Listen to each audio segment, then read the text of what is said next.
Achije uchiel mitudo kod nek mar Albert Ojwang otamore ketho makamano ikinama apisi mar jomin buche otamore kwayo mar wayo gi thuolo gi rambon. Okinde familia Albert Ojwang wacho ni bedo ni achije go ni thuolo ok mi familia Albert kwe e chunygi. Wawinjane kaka chenro mar Doma Kibra dhi nyime. Developing the jurisprudence as is an obligation over you.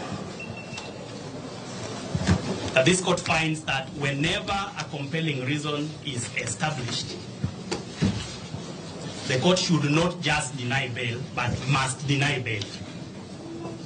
That where we have established a compelling reason, the court's hands are tied and it must deny bail.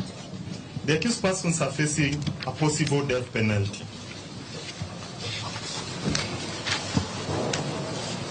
And this is a critical consideration that this court should address. Secondly, in regard to the fourth accused person, the fourth accused person is a deserter from the National Police Service. The fourth accused. The fourth accused. We've attached